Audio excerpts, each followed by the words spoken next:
fait un métier d'enfance et de réflexion, de lumière et de composition, de mystère et de communion. Il est esthète et poète, et tant pis si ce n'est pas un métier, c'est sa vie. Une vie d'art et de parole, la parole que l'on dit au théâtre, mais la parole du Christ aussi, l'une se confondant avec l'autre quand l'incantation devient incarnation. Incandescent, enthousiaste, habité d'une joie parfois grave, ce poète de la joie croit au miracle du théâtre pour approcher la vérité, une vérité qui passe donc toujours par le masque. Celui qui revendique aussi bien son homosexualité que sa catholicité vient justement faire tomber le masque dans VIP, sur KTO, pardon. Olivier Py, bonjour. Bonjour. Et merci de nous rejoindre sur cette chaîne. Je suis très heureux d'être là. D'interrompre un peu vos multiples activités d'auteur, metteur en scène, acteur évidemment, directeur du théâtre de l'Odéon, sous-titré Théâtre de l'Europe, ça c'est important, vous y tenez. C'est facile de mélanger votre activité artistique avec une activité, on va dire, de management plus... Il n'y a pas vraiment de différence du moment qu'on fait du théâtre, que ce soit dans les bureaux, que ce soit sur le plateau. Ça me passionne. Et puis, prendre des responsabilités importantes comme un théâtre national, ça fait une cure de réel. C'est bon pour l'âme aussi. Vous étiez déjà directeur de théâtre dans les années qui précédaient à Orléans. J'étais directeur d'un centre dramatique. Voilà. Absolument. Mais dans des proportions beaucoup plus réduites. Nous étions 6 à Orléans, nous sommes 135 à l'Odéon. C'est tout récent, hein, cette nomination face à... Il y a un an, oui. Il y a bientôt un an, c'est vrai, finalement. Bientôt un an. Est-ce que vous êtes quand même rudement jeune pour avoir ce genre de Vous êtes gentil, vous êtes très gentil. Non, mais est-ce que vous avez l'impression de toucher du doigt votre rêve, là, aujourd'hui?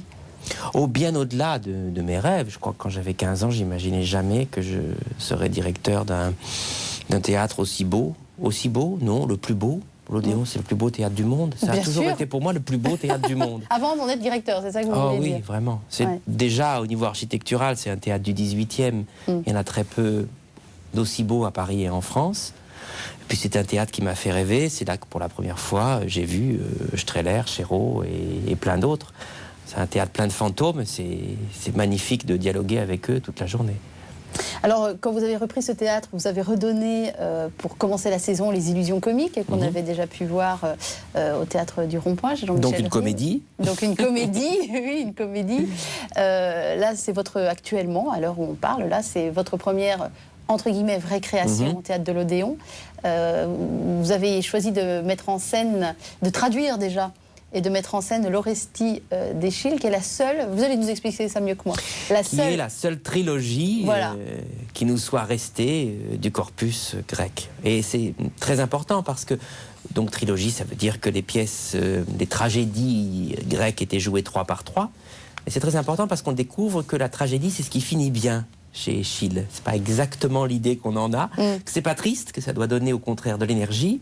Eschyle ne savait pas qu'il écrivait des tragédies, il écrivait une forme théâtrale. Alors ce mot de tragique, il faut faire un petit peu attention quand on aborde la tragédie grecque, la tragédie classique, parce que c'est au contraire pas du tout un objet déprimant. C'est une somme théologique, il a écrit ça quand il avait 60 ans, donc un homme très âgé. Pour l'époque, parce que c'était pratiquement 500 avant Jésus-Christ. C'est ça, donc ce sont des textes qui ont été écrits il y a 2500 ans. Et nous leur sommes infiniment débiteurs. On découvre en les écoutant que nous venons de là. Même que notre christianisme est très grec. C'est extraordinaire, ça ressource incroyablement.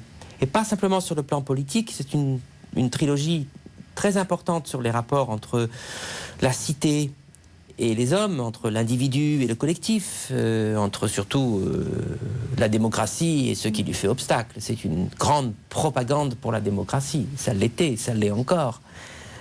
Pour l'institution du droit par rapport à la violence brute. Pour la fin de la violence. Mais c'est pour ça que ça vous intéresse, que c'est politique. Le théâtre est politique, finalement. Et je vous ai entendu dire...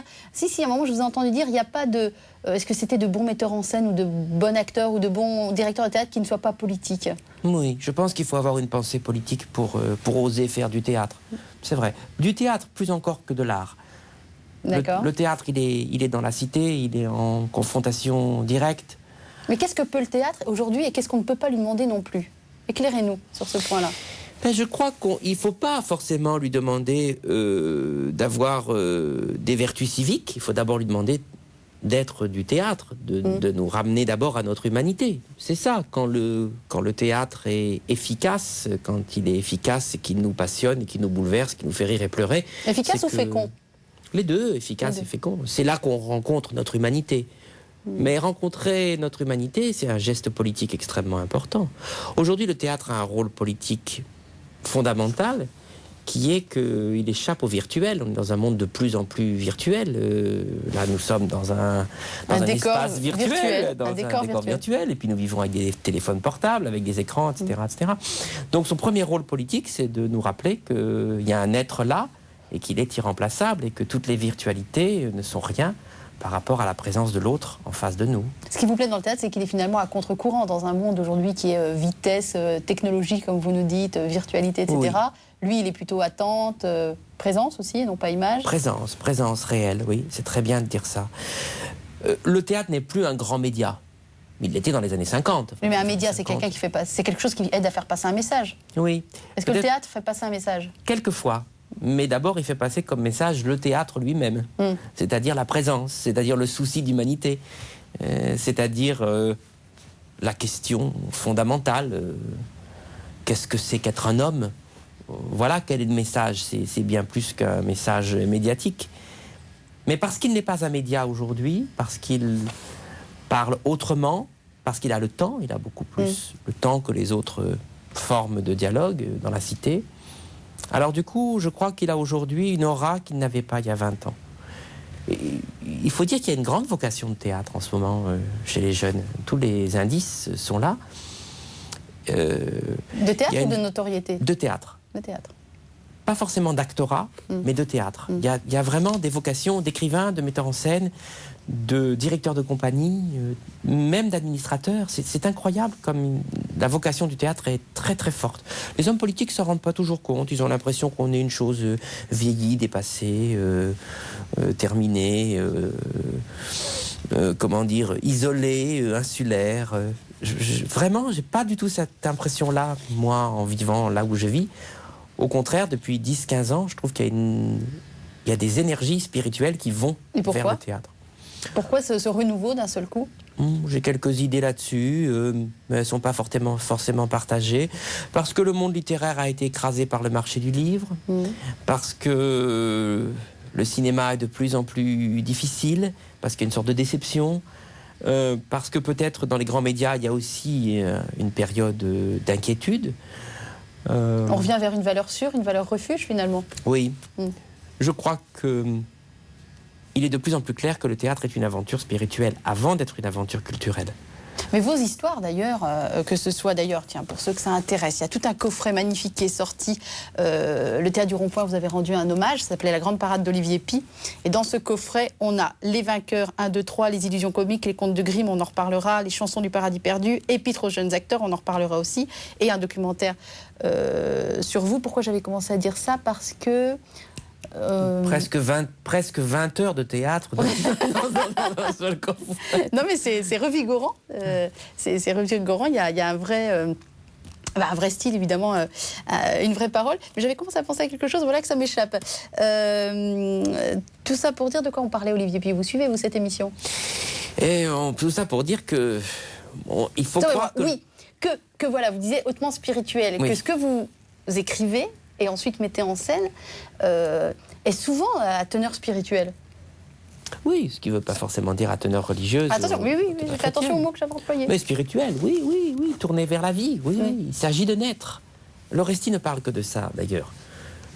Il s'agit de naître. On rencontre des hommes et des femmes qui ne sont pas nés. Et puis nous-mêmes, est-ce que nous sommes nés? Est-ce que vous êtes nés, vous? Je ne sais pas. Des fois, je le crois. Des fois, j'en doute. Et puis des fois, j'ai l'impression que je viens de naître, oui. Que je viens de naître à quelque chose. La connaissance, elle est toujours en avant. Il faut naître à cette connaissance. Ça vaut aussi pour le collectif. C'est en ça que l'Orestie est politique. Il faut que la société puisse naître à ce souci d'elle-même, à cette démocratie qui est toujours à venir. C'est pas du tout gagné, c'est jamais gagné. À chaque génération, ça se rejoue. On sent que dans votre théâtre, vous cherchez à provoquer une sorte de prise de conscience. Vous m'arrêtez si vous trouvez que je me trompe, mais moi je le ressens comme ça, une prise de conscience où le théâtre n'est pas cette petite chose sous globe à part du monde, mais le théâtre est vraiment dans le monde, et en nous parlant de théâtre, nous parle du monde. Et là, je repense à ce qui s'est passé, ça devait être en 1995, quand vous avez fait la grève de la faim, hein, pour les massacres de Srebrenica, qui vous avaient horrifié. Vous n'étiez pas le seul, vous étiez tout un groupe à avoir fait grève de la faim. Et vous aviez aussi marqué d'une grande croix noire le décor d'une pièce que vous jouiez alors en Avignon. C'est votre rôle aussi d'avoir ce genre de combat, des combats hautement politiques et humains aussi? Non, je crois qu'il ne faudrait pas mélanger l'engagement d'un homme et la vie du poète ou la vie du directeur de théâtre. Non, mais vous l'avez mélangé, vous, forcément, puisque sur le décor de la pièce que vous jouiez à l'époque... ça s'est croisé, justement. Vous aviez fait une grande croix noire sur les... Voilà, pour dire que ça s'est croisé. Ça s'est croisé dans un contexte qui c'est celui du Festival d'Avignon, de la chute de l'enclave de Srebrenica, et de la possibilité à quelques-uns de mener une action qui était une action médiatique, symbolique et médiatique. A duré combien de temps, la grève de la faim? 28 jours, mais vous savez, c'est une sorte de grande fête, en fait. La grève de la faim, c'est une fête? Pour nous, ça a dû être dur, qui n'étions pas dans une prison, qui n'étions pas véritablement en danger pour nos vies. C'était une aventure dure, mais très belle. Et il y a toujours une fête à participer à un engagement. Et puis, je crois que ça a créé un lieu, ça a polarisé le scandale a pu être formulé à cet endroit-là, ça a polarisé les énergies. Donc ça, c'était assez festif parce que finalement, ça ne servait pas à rien. Avec le recul aujourd'hui, vous dites, pratiquement 15 ans de recul, vous vous dites, j'ai eu raison de faire ça. Ah oui, bien sûr, bien sûr. Et aujourd'hui, vous le referiez pour quelle cause? Je ne sais pas si je referais forcément une grève de la faim. Je ne peux pas vraiment... Il y a évidemment des événements en ce moment dans le monde qui sont épouvantables, en Afrique, au Moyen-Orient. Et voilà, là, il se trouve que c'est l'outil qui nous est apparu à ce moment-là le plus rapide, le plus immédiat, le plus médiatique. Et aussi, peut-être parce que dans ces manifestations... contre le nationalisme serbe, nous étions 300, nous n'étions pas 30 000. Donc c'est là qu'on invente des moyens qui sont dus au fait qu'on n'était pas si nombreux. Dans votre théâtre, il est souvent question de parole. Et je pense notamment, mais pas uniquement, à Épître aux jeunes acteurs, qui à la base était un discours pour des jeunes élèves du Conservatoire national, oui, qu'on vous avait demandé de faire. Et puis finalement, d'un discours, on est arrivé à une pièce de théâtre absolument réjouissante. La parole, elle est importante, elle est essentielle. Pourquoi elle est au cœur de votre œuvre, notamment? Ce qui est très difficile de faire comprendre à un jeune acteur, s'il ne l'a pas compris par lui-même d'ailleurs, je ne sais même pas si on peut faire comprendre ça, si on peut faire toucher cette réalité-là, c'est comment passer d'une parole utilitaire à une parole poétique. C'est tellement pas au même endroit. C'est pas le même corps. Alors, celui qui va dire « passe-moi le sel », c'est pas celui qui va dire quelque chose qui est de l'ordre du poème. Ça se joue pas au même endroit. Et cette parole poétique, elle est toujours en danger dans un monde qui veut rendre la parole utile, qui voudrait que la parole ne soit qu'utile. Et donc, qu'utile et en même temps inefficace à créer de l'humanité, à supporter la mort, à faire passer de l'amour, etc. Donc le théâtre, à mon sens, c'est vraiment le lieu où on doit apprendre que la parole, c'est pas un outil de communication. C'est un objet sacré qui nous est donné pour connaître le monde et connaître au monde. Cette connomination du monde, de l'autre, de ce que nous vivons, elle nous est donnée au moins par un mystère, au mieux par un Dieu. C'est ça, je crois, que le théâtre, qu'il soit athée ou religieux ou je ne sais quoi, ou... en tout cas, le théâtre doit nous apprendre que cette force que nous avons de la parole est peut-être la seule que nous ayons. Pour Eschyle, c'est assez clair. Les dieux parce que Zeus l'exige, parce qu'il y a un super dieu, les dieux nous donnent la possibilité de prendre en charge une part de notre destin. Et cette possibilité de prendre en charge une part de notre destin, c'est la parole. C'est pas grand-chose, c'est juste qu'on peut formuler ou tenter de formuler ce qu'on vit. C'est juste ça, et ça fait toute la différence. Avant qu'on en vienne à la parole du Christ aussi, qui habite votre vie, je voudrais entendre la parole de Claudel par votre voix à vous. Vous avez gentiment apporté un texte. Il est de l'autre côté, Olivier. Vous avez gentiment apporté un texte, c'est votre choix. Vous avez de l'amour pour cet auteur-là, pas uniquement lui, bien sûr, mais... Oui, pas uniquement Claudel, lui. Vous aviez monté le Soulier de satin version intégrale 12 heures. Oui, nous le reprendrons d'ailleurs. En 2009. La saison prochaine. J'ai vu au Théâtre de l'Odéon. Sous la demande du public. Croyez bien que j'y serai. Eh bien, très bien. Ayant loupé la première. Oui, ce qu'il faut savoir, c'est que vous aimez faire les choses dans la longueur. Hein. On a souvent des pièces, les vainqueurs, c'était 10 heures. Donc le Soulier de Pas satin. seulement, j'aime aussi les pièces courtes, mais de temps en temps, c'est bien de prendre le temps. C'est bien de prendre le temps, de créer un hors-temps, de demander plus au spectateur. Quand on lui demande plus, quelquefois il donne plus. Donc une intégrale du Soulier de satin, on lui demande beaucoup. Mais il trouve beaucoup. Il y a une exigence à ce niveau-là. Oui, mais c'est une exigence amoureuse, c'est pas une exigence totalitaire. Alors là, c'est pas le Soulier de satin, c'est Tête d'or, c'est le début de Tête d'or. C'est un texte qui n'est pas véritablement inconnu. C'est simplement un homme qui parle, mais je trouve qu'il me ressemble dans ce qu'il dit. Me voici, imbécile ignorant, homme nouveau devant les choses inconnues, et je tourne ma face vers l'année et l'arche pluvieuse, j'ai plein mon cœur d'ennui. Je ne sais rien et je ne peux rien, que dire, que faire? À quoi emploierais-je ces mains qui pendent, ces pieds qui m'emmènent comme le songe nocturne? La parole n'est qu'un bruit et les livres ne sont que du papier.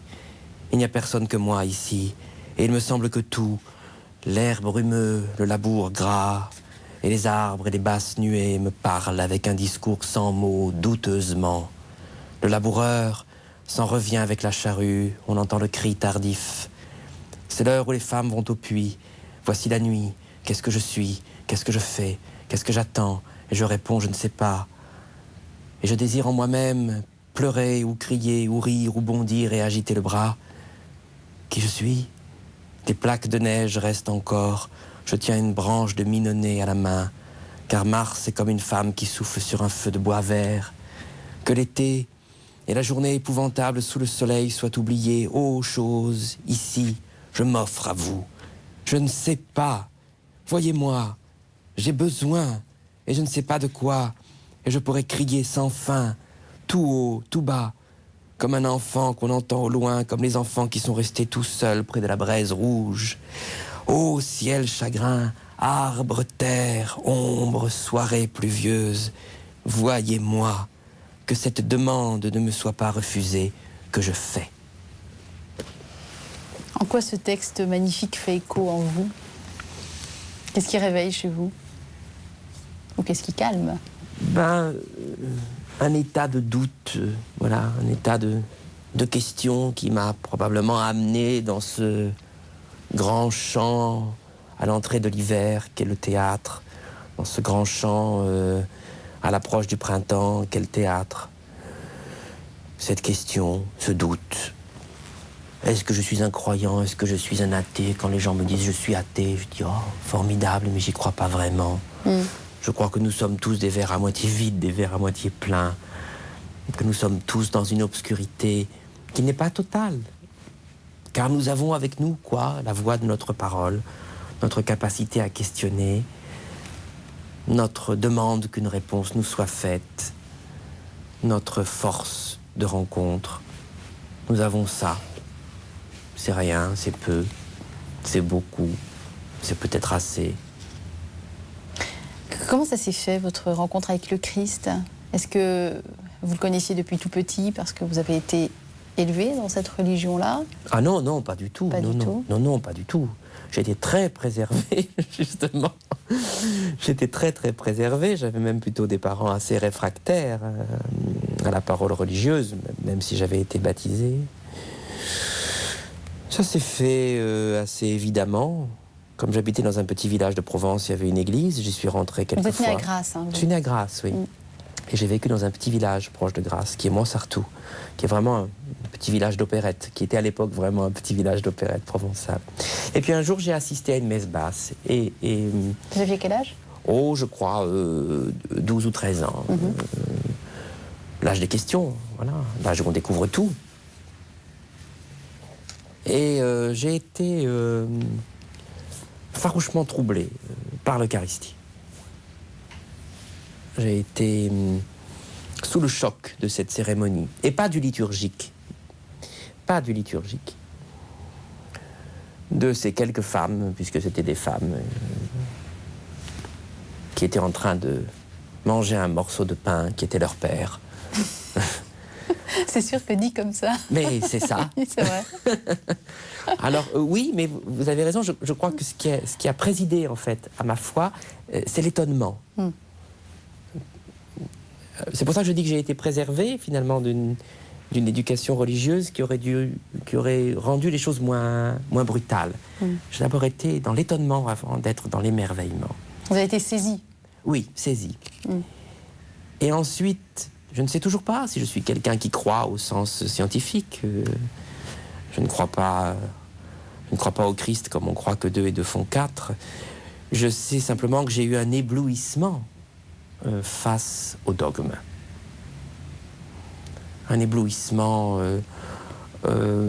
quand on a commencé à m'expliquer ce que pouvait être la Trinité, ça m'a ébloui. Ce que pouvait être un Dieu incarné, ça m'a ébloui. Ce que pouvait être la résurrection.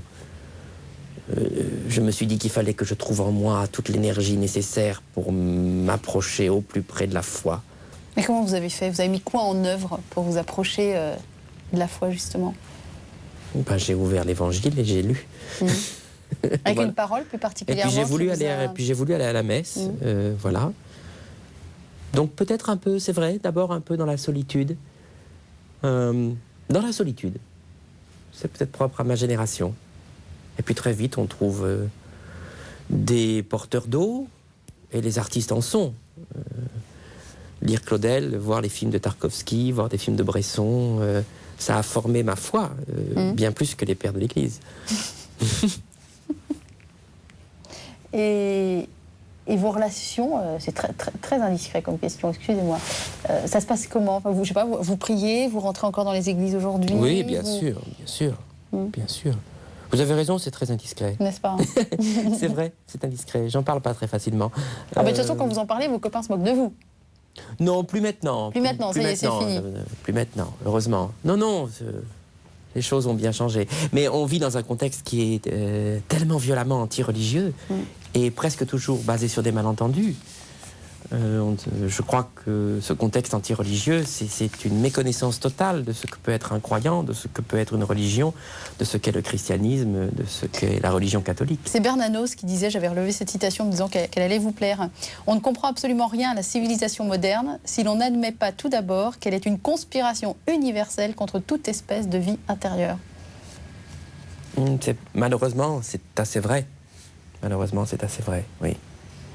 Oui, il y a une connivence, une complicité épouvantable entre les pouvoirs politiques, les médias et le monde marchand. C'est pour ça que je suis un altermondialiste. Je crois qu'il est absolument important que nous nous révoltions, que cette demande qu'on nous fait d'être un consommateur religieux, de croire à l'économie comme à une religion, nous devons nous révolter et nous dire que ça n'est pas le réel. Ce n'est pas le réel. Le réel, il est ailleurs, il est dans des biens qui ne sont pas des biens de consommation. C'est assez simple. Comment la parole du Christ irrigue votre création, à vous, votre création artistique, votre théâtre, en tant qu'auteur, en tant que metteur en scène? Parce que c'est là, c'est souvent là. C'est souvent un représentant du religieux où le Christ est souvent cité. C'est une folle ambiguïté parce que c'est de manière un peu négative.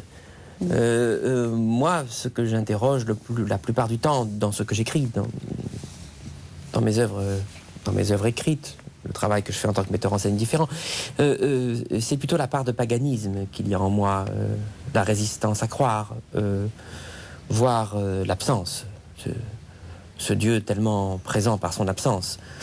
C'est toutes vos contradictions qui ressortent comme ça. Je dirais que c'est vraiment la part inconvertie qui s'exprime pour moi dans le poète.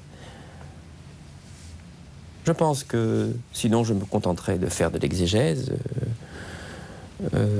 Mais il y a un poète, qui est plein de sacralité païenne, sacralité qui n'est pas sainte, qui n'est pas religieuse, qui est encore moins chrétienne. Qui s'oppose à la rencontre avec le Christ. Oui, qui s'oppose. Et c'est dur de faire le... Ou qui dialogue. Oui. La synthèse, je ne sais pas. Peut-être que je la découvrirai un jour, ou peut-être que je l'ai déjà pressentie par moment. Peut-être qu'il faut que ces forces restent en tension. Ça s'appelle être libre. Pour rester aussi en création, peut-être. Oui. Puis si on trouve les réponses, est-ce qu'on peut être encore en création? Mais aussi pour être libre vis-à-vis du Christ et vis-à-vis de ce Christ qui est là devant moi tous les jours quand je rencontre quelqu'un. Vous arrivez à voir le Christ dans chaque personne que vous rencontrez? Malheureusement, non. Malheureusement, non. Mais je pense que c'est comme ça qu'il faudrait vivre, oui. Voir rencontrer l'humanité dans chaque homme. Dans l'Orestie, Zeus, c'est le dieu de l'hospitalité. Si on ne comprend pas, on pense que c'est, je sais pas, un dieu des hôtels et des restaurants. Enfin, ça, c'est pas très intéressant. Quand Échille, d'après Homère, appelle Zeus le dieu de l'hospitalité, ça veut dire qu'il faut accueillir l'autre. L'autre en tant qu'autre, indépendamment de son nom, de son statut social, de ce qu'on pourrait lui demander. L'autre, parce qu'il est un homme. C'est toute l'humanité qui se présente à nous, dans chacun. Vous voulez savoir si j'en suis capable? J'en suis pas capable. Non, mais cela dit, avec le théâtre, je disais tout à l'heure, théâtre de l'Odéon, théâtre de l'Europe. Il y a cette ouverture-là à l'autre, justement. À l'autre, avec sa langue aussi. Je pense, au mois de juin, il va y avoir, le week-end du 8, 9, 10 juin, il va y avoir tout un accueil de la langue arabe. Un printemps arabe à l'Odéon, oui. À l'Odéon, vous accueillez des metteurs en scène étrangers, etc. Donc, votre besoin d'altérité se rencontre là aussi. Oui, c'est une des belles choses de ma vie de directeur de théâtre national, sous-titré Théâtre de l'Europe. Oui, c'est une des choses magnifiques de ce théâtre aussi, c'est qu'il ait eu depuis les années 80, il a cette vocation d'accueillir toute l'Europe, et d'être un théâtre national, pas strictement national. Je vois votre croix autour du cou qui brille. Vous voulez bien nous la montrer? Elle apparaît quelquefois. Elle est grosse, hein, en plus. Elle apparaît quelquefois. Montrez-la plus longtemps. Je la montre un petit peu quelques secondes. Ah bon, quelques secondes. Ça a été rapide. C'est important d'avoir au cou? Oui, c'est important parce que c'est un bijou de famille et que donc il ne vient pas de nulle part et qu'il fait partie de mon histoire. C'est important d'avoir une croix aussi autour du cou. J'ai souvent eu une croix, pas toujours une aussi belle que celle-là, et puis pas toujours une qui a une valeur sentimentale aussi importante. Parce qu'elle a été léguée par? Elle m'a été léguée par ma grand-mère, je tiens beaucoup. Qui était croyante? Non. Non. Non, mais elle aimait les beaux bijoux. Et qu'est-ce qu'elle vous dit au-delà du bijou sentimentalement? Qu'est-ce qu'elle vous dit, cette croix? Est-ce que quand vous la sentez autour de votre cou, non? Si, elle me dit quotidiennement quelque chose d'assez simple, qui est peut-être un peu comme les étoiles. Mais les étoiles, on ne les regarde pas tout le temps, tandis que là, je sens la présence, là. Elle me dit qu'il y a une réalité plus grande et que si je ne peux pas être à la hauteur de cette chose plus grande, tellement plus grande, et que je pressens, je peux au moins en garder le pressentiment, ne pas le laisser s'éteindre. Je vous ai entendu dire à la radio il y a quelques mois quelque chose qui m'a fait sourire.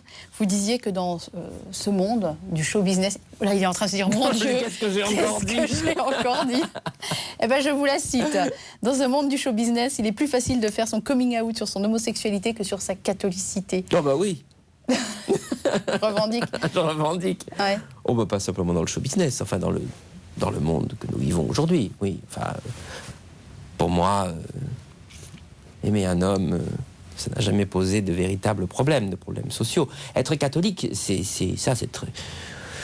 Ça, il faut être beaucoup plus courageux pour s'affirmer chrétien, pour s'affirmer catholique. Là, il faut beaucoup de courage. Il faut beaucoup de courage. Parce que ça vous a... Parce qu'on le paye très cher. Vous l'avez payé comment? Oh, tout le temps. Être un catholique, c'est être un homme à abattre. Ah oui, carrément. Presque tout le temps. Oui, oui. Et on provoque des haines incroyables dès qu'on dit qu'on est chrétien. Et en tant qu'homosexuel, vous ne provoquez pas de haine incroyable. Vous n'avez jamais ressenti... Non, vraiment pas, honnêtement pas. Ou alors je suis totalement aveugle à l'homophobie. Je sais qu'elle existe, je ne vais pas le nier. Moi, j'en ai été protégé. Je ne sais pas comment. Et comment vous faites une fois de plus la synthèse entre une religion catholique qui accueille les homosexuels, mais qui refuse l'homosexualité et qui prône donc la chasteté?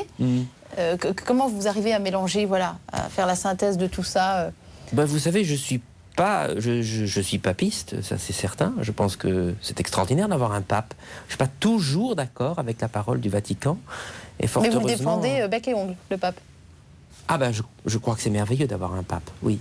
Je crois que cette unité catholique est vraiment importante. L'unité et l'universalisme nous viennent, je crois, du Vatican, pas seulement. Mais je ne suis pas toujours d'accord. Et puis je trouve que la parole de l'Église n'est pas toujours univoque non plus. On peut avoir plusieurs avis. Ce ne sont pas des choses très importantes par-dessus tout.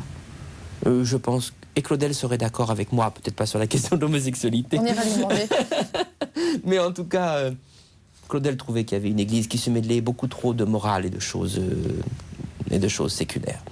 Moi, ce que j'attends d'abord du pape, c'est qu'il nous rappelle le message du Christ. Je préférerais qu'il prenne la parole pour nous réaffirmer ce qu'est la Trinité ou les concepts les plus fondamentaux. Oui, mais je préfère quand il fait ça que quand il s'occupe de choses qui sont, à mon avis, totalement séculières. La morale séculière, c'est pas très important. Vous avez déjà été amené à rencontrer un pape? Non. Non. On n'a pas eu 36 000 dans votre vie. J'ai connu quelques papes, mais des papes de la chrétienté, non. Je l'avais jamais rencontré, non. Et si vous pouviez le rencontrer, Benoît XVI, vous aimeriez j'aimerais beaucoup, parce que je pense que c'est un homme extraordinairement intelligent. Ce qu'il a pu écrire sur l'éros me passionne absolument. Sur l'éros chrétien, je le trouve absolument extraordinaire. Puis je lisais beaucoup Ratzinger. C'était sa première encyclique, ça. Oui, vraiment, je trouvais ce texte éblouissant, tellement en avance sur ce que moi-même je pensais sur cet héros converti. Je trouvais ça vraiment très, très extraordinaire. Et je lisais beaucoup Ratzinger. Non, c'est un homme extraordinairement intelligent. C'est rare d'avoir un pape théologien. On n'a pas toujours un pape qui est un grand théologien.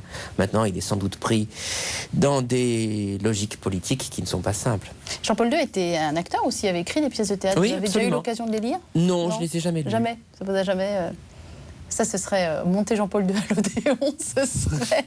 Il y a peut-être d'autres urgences. Sacrément culotté. C'est important pour moi d'assurer mon rôle de directeur de théâtre national, même mon rôle de poète et d'écrivain, sont totalement indépendants de ma vie intime et religieuse. Jamais, à aucun moment, je n'utiliserai l'Odéon pour faire du prosélytisme. Je pense que ce serait absolument un scandale. Je suis profondément laïque, profondément pour la laïcité. Je crois à une république absolument laïque. Personnellement, voir la Bible à l'Assemblée, ça ne me plaît pas du tout. Alors vous nous parlez de Christine Boutin. Oui, je détestais ce geste. Je crois que c'est un geste absolument scandaleux vis-à-vis de la République. La Bible n'étant rien, ni la Bible ni le Coran ne sont en rien des arguments pour construire notre vie ensemble au nom des droits de l'homme, de la République, de la démocratie. Vous avez peur de la mort? Oui, bien sûr. Vous avez perdu beaucoup de vos amis proches? Oui, beaucoup. On a été une génération qui a connu la mort très vite, de manière violente, bien sûr. Oui, bien sûr, j'ai peur de la mort. Mais j'ai, pour moi, d'avoir déjà eu à 42 ans une très belle vie. Je confirme. Oui. Enfin, pour ce que j'en connais. Extrêmement gâté. D'abord, j'ai survécu. C'est presque extraordinaire dans ma génération. C'est presque extraordinaire, unique. Oui, beaucoup sont morts. Pas simplement du sida, d'ailleurs. De quoi d'autre? Quelquefois d'overdose, quelquefois simplement de maladie, d'infarctus, de fatigue. Oui. La génération des années 80, enfin celle qui avait 20 ans dans les années 80, a été assez décimée. Qu'est-ce que vous aimeriez que Dieu vous dise le jour où vous le rencontrerez? Comment aimeriez-vous être accueilli? As-tu assez aimé? C'est tout ce qui compte finalement, on sera jugé sur l'amour. Oui, bien sûr. Et vous lui direz quoi? Oui? Bah non. Bien sûr que non, j'ai pas assez aimé. Bien sûr que non. Il ressemblait à quoi le petit Olivier Py, petit garçon? Probablement avec un peu moins de rides et l'air un peu moins fatigué qu'aujourd'hui. Quel caractère, quel enfant? Ce que je suis aujourd'hui, extrêmement rieur, farceur, insoumis, mais aussi très mélancolique. Je crois que j'étais un petit clown. Je crois que je suis resté un petit clown. Vous êtes quel clown alors? Parce qu'il y a plusieurs clowns. Un Auguste. On me dit souvent... Monsieur l'Auguste directeur, à l'Odéon, je réponds directeur Auguste. Non, je suis un Auguste, je ne suis pas un clown blanc. Et l'Auguste, c'est celui qui... C'est celui qui ne sait pas, c'est celui qui est toujours perdu, c'est celui qui n'y arrive pas, c'est celui qui a besoin d'amour, c'est celui qui se prend les pieds dans le tapis, voilà. Alors qu'on vient de dire que votre vie ressemblait en tout point, en tout cas de ce qu'on en voit d'extérieur, à une réussite. Oui, j'ai été gâté. On ne voit pas tous ces doutes, on ne voit pas tous ces trébuchements, on ne voit pas tout... Non, il y en a eu quelques-uns quand même. Ouais. Non, mais j'ai été gâté, c'est vrai. J'ai été gâté par la vie. Quelles sont les valeurs que vos parents vous ont transmises? Le travail, je crois. C'est ce qui occupe votre vie aujourd'hui? Oui. Et mon père... Je me trompe ou vous dormez à l'Odéon? Je dors à l'Odéon. Oui, j'en étais sûre. J'en étais sûre. Oui. Oui, non, le travail. Le travail, c'est une valeur très importante. L'idée que quand on a beaucoup travaillé, on a déjà gagné. Qu'on réussisse ou qu'on échoue, le travail est en soi-même la récompense. Et ça, mon père comme ma mère m'ont aidé. Ils étaient comédiens déjà, vos parents? Non, absolument pas. Pas du tout. Absolument pas. Très, très éloigné du monde artistique. Et qu'est-ce qui a fait que d'un seul coup, vous avez plongé dans ce monde-là, après des études de lettres, après... un peu d'études théologiques à la Cato, d'ailleurs. Mais qu'est-ce qui a fait? Vous avez même pensé à une vocation religieuse à un moment? Oui. Vous y pensez peut-être toujours, je ne sais pas. Oui, c'est difficile de clore tout à fait cette vocation. Mais je vous l'ai dit, j'avais l'impression que le théâtre était... Le théâtre du poème était l'aventure spirituelle que je devais vivre. Et elle était attirante et on ne peut pas... empêcher un adolescent de désirer, voilà. C'est à l'adolescence que ça s'est situé, cette envie de théâtre, qu'elle s'est manifestée vraiment. Oui. Tous les enfants font du théâtre, et tous les enfants dessinent, simplement. Il y en a qui continuent l'enfance. Il y en a qui arrêtent et puis d'autres qui continuent, oui. Alors vous qui prenez tellement le travail, il habite votre vie. Si vous preniez une année sabbatique, vous en feriez quoi de cette année-là? Je serais totalement incapable. Je suis totalement incapable. Vous seriez... D'accord. Non, disons que, vous savez, même la méditation est un travail. Donc si je prenais une année sabbatique, je ne peux pas l'imaginer comme des vacances. Non, j'aimerais, à vrai dire, avoir une année sabbatique pour étudier.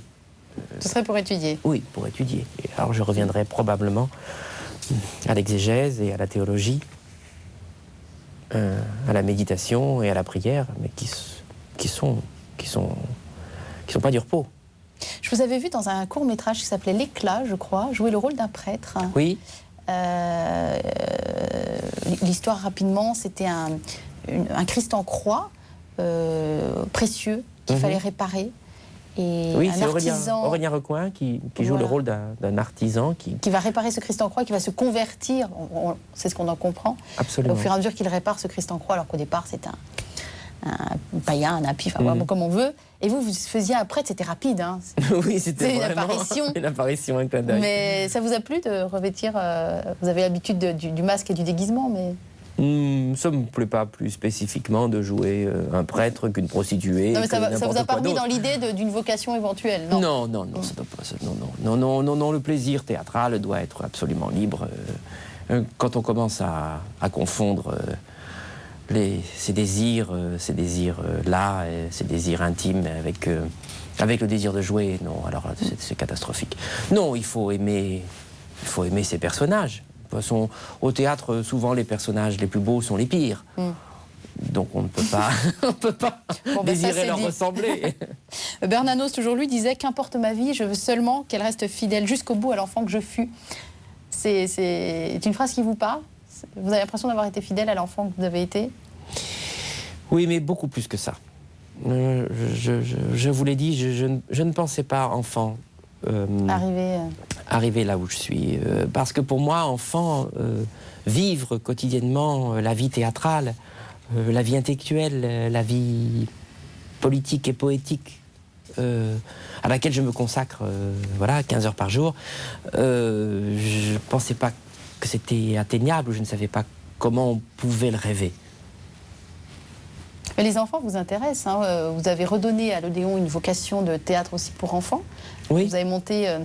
je crois que ça va rejouer les Contes de Grimm. Hein. Nous rejouons les Contes de Grimm l'année prochaine, donc un spectacle pour enfants que je mettrai en scène. Et puis ce sera pendant la période de Noël. C'est important aussi, parce qu'il y a des enfants qui ne partent pas en vacances. Voilà, et ce sont des contes c'est quand même très angoissés. Oui, angoissés. Plein d'espoir aussi. Et je vous ai entendu dire que finalement vous étiez rendu compte que bien après, en revoyant ces contes, que finalement c'était autobiographique. Oui.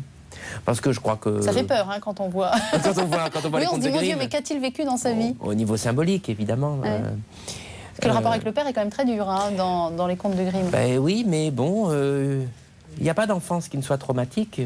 Il faut espérer qu'elle le soit le plus symboliquement possible, et que ces traumatismes soient réparables. Mais à naître, c'est violent, c'est douloureux, c'est effrayant, c'est angoissant. Alors il faut traverser tout ça, c'est ce que ces contes nous disent. Mais c'est vrai que c'est des contes qui parlent quelquefois de mort, d'inceste, de violence physique, de violence politique. Mais c'est magnifique parce que dans les Contes de Grimm, on arrive à le faire avec une langue qui est accessible aux enfants. Donc on ne le prend pas pour des imbéciles. Puis les mains repoussent. Les mains repoussent. Voilà. Oui, dans la vie aussi. Non, mais je parlais d'espoir. Non, mais ça repousse. C'est pour ça. Les mains repoussent. Oui. Il faut absolument y croire.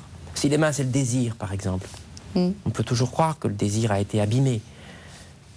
Mais c'est extraordinaire, ça repousse, ça revient, ça renaît. Les grands artistes sont ceux qui imposent à l'humanité leur illusion particulière. C'est Guy de Maupassant dans Pierre et Jean. Vous avez l'impression d'avoir réussi à imposer à l'humanité votre illusion particulière? L'humanité, c'est beaucoup. Bon, l'humanité, allez. Mais c'est ce que finalement, c'est ça votre métier aujourd'hui, c'est de nous livrer votre vérité en quelque sorte. Oui, votre métier de poète, hein. Oui, moi, j'aurais voulu qu'on marque poète sous Olivier Py. Bon, oui. Il fallait marquer directeur de l'Odéon, etc. Mais... Bien sûr, c'est un directeur poète. Auguste est poète. Poète Auguste. Le poète, il a comme devoir impérieux de descendre au fond de lui-même pour y trouver peut-être le collectif, mais au fond, il s'en fout.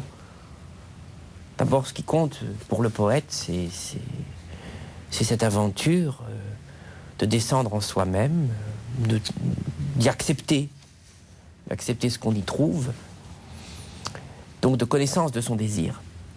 Et quelquefois, on a de la chance parce que ça... Pas toujours, hein, quelquefois, ça croise le désir d'une génération ou d'une époque. Pas toujours. Et c'est ce qui fait que ça marche aujourd'hui pour vous, c'est que vous avez croisé le désir d'une génération et d'une époque. Quand ça a marché, c'est ce qui s'est passé. Des fois, ça n'a pas marché. Non, une vie de théâtre, c'est pas qu'une vie de succès et de triomphe. Ce serait même pas intéressant. Non. Je vous propose, pour terminer l'émission, il nous reste encore 7 minutes, une petite série de questions un peu proustiennes. Enfin, façon Proust. Voilà. Allons-y. Il n'y a pas de joker, hein. Ah si. Vous avez votre liberté de répondre ou de ne pas répondre. Est-ce que ça vous convient? Oh là, je ne vais pas vous contraindre, monsieur l'électron libre. La décision est souvent l'art d'être cruel à temps. Quelle décision vous a coûté? Renoncer à la vie religieuse, ça a été une décision douloureuse. Mais à quel âge ça s'est fait, ça? À 20 ans. Ah oui. Vous étiez jeune. Et ça serait pris quelle forme, cette vie religieuse, telle que vous l'aviez envisagée? C'était plutôt prêtre, plutôt moine? Non, c'était plutôt une vie monacale. C'était plutôt être dans le silence. Une trappe ou quelque chose d'assez radical? Non, vous savez, je suis pas un héros. Et vous faites des retraites aujourd'hui pour retrouver... C'est vrai? De temps en temps. Auprès d'ordre particulier ou... Non, pas auprès d'ordre particulier, mais j'ai quelques amis moines et ça m'aide. Les discussions doivent être intéressantes. Si vous pouviez être plus que vous, que seriez-vous ou qui seriez-vous? Ben, moi j'aimerais bien être rien parfois. Ah, vous aimeriez être moins que vous? Ah oui. Ah oui. Oui. Être juste de la musique. Je crois que vous aimez particulièrement la musique, les chanteurs. La voix, non mais la musique. Ça vous apporte quoi d'écrire des chansons? C'est ce que humblement, moi je peux faire pour m'approcher un peu de la musique, parce que je suis très mauvais musicien. Mais c'est pas grave, vous avez des musiciens amis qui mettent en musique vos mots. Ah oui, heureusement. Voilà. Mais c'est important, enfin, souvent les acteurs veulent être chanteurs. Oui. Disons que pour moi, ça a été particulièrement important parce que j'ai fait beaucoup d'opéra, j'ai fait beaucoup de mise en scène d'opéra, et aussi parce que notre esthétique du jeu, celle de la troupe, des acteurs avec qui je travaille depuis quelquefois plus de 15 ans, a été très marquée par le jeu lyrique, par le jeu opératique. Au fond, on essaie de chanter, même quand on parle. Mais qu'est-ce que vous dites en chanson que vous ne dites pas, par exemple, dans une pièce? Ah, avec le théâtre chanté, on dit quelque chose qu'on ne peut pas dire avec le théâtre parlé. Le théâtre parlé, il est dialectique, on est d'accord, on n'est pas d'accord. Il est rhétorique. Non, non. Avec le théâtre chanté, on peut dire une joie qu'il est bien, bien difficile de dire sans chanter. Quel est le lieu qui vous ressemble? Oh, c'est l'île d'Ouessant, c'est mon refuge, c'est mon île chérie. Pourtant, vous n'êtes pas du tout originaire de ce coin-là, on a bien compris. Vous êtes du sud. Pas du tout, pas du tout. Mais justement... Et il y a quoi à Ouessant qui vous... La mer, l'océan, l'océan. On est forcé à l'humilité par la puissance des éléments. Vous avez une maison là-bas dans laquelle vous revenez? Oui, oui, ça fait du bien d'être face à la mer. Donc vous vous arrêtez de travailler de temps en temps? Non, non. Ah non, pardon, excusez-moi. Non, non, j'emporte mon petit livre sous le bras. Ah ben, bien sûr. Bien sûr, bien sûr. De quoi sont composés vos jours de joie secrète? Oh bah, de théâtre. Ah bah oui, alors tous les jours c'est joie alors. Mais... Poète de la joie, c'est pas pour rien hein, que vous dites ça. Ah oui, non mais quand même, c'est une telle joie de pouvoir faire ça, d'avoir accès à un plateau, de savoir qu'on va jouer le soir. C'est effrayant, effroyable parfois. Mais quelle joie extraordinaire, bien sûr. Et vous avez des névroses? Oui, bah, la suractivité, ça peut, ça peut ressembler à une névrose. Les Anglais disent workaholic. Oui, oui, workaholic, overworked. Ouais. Oui, sans doute. Quels sont les démons que les années n'ont pas assagis? Quelques-uns.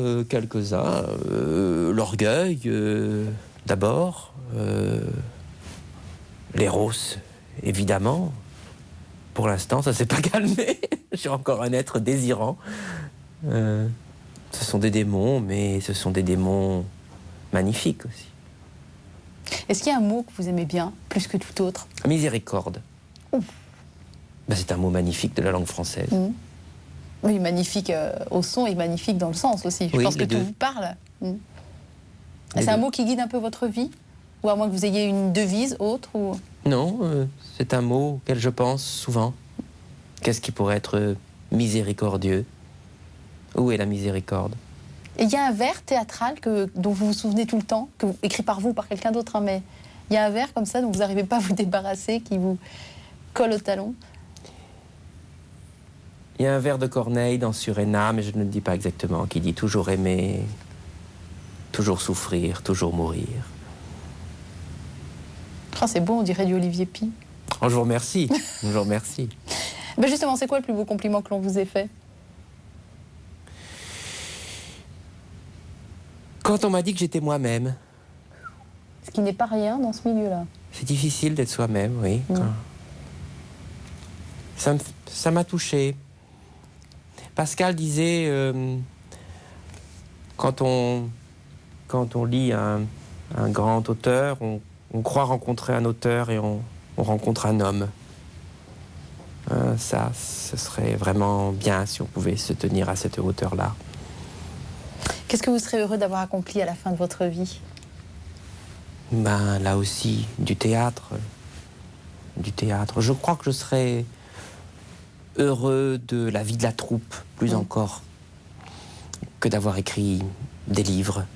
Bon, j'aurais écrit des livres, j'aurais écrit des pièces de théâtre, qui sait, peut-être il y en a une dans les 40 ou 50 qui sera jouée un peu plus longtemps avant de tomber dans l'oubli, peut-être. Mais nous aurons vécu ça ensemble, nous aurons été cette troupe, nous aurons eu des belles soirées, quelquefois des salles pleines, quelquefois des gens debout, quelquefois des gens qui nous remerciaient. Oh, c'est beaucoup. Qu'est-ce qu'on peut vous souhaiter pour la suite, Olivier Puy? Parce que vous savez qu'avec les prévisions d'espérance, d'âge, etc., vous n'avez pas encore fait la moitié de votre vie. Hein, donc, oui, on ne sait jamais. On ne sait jamais. On ne sait jamais. Non, je crois qu'il faut me souhaiter de la joie et de la force.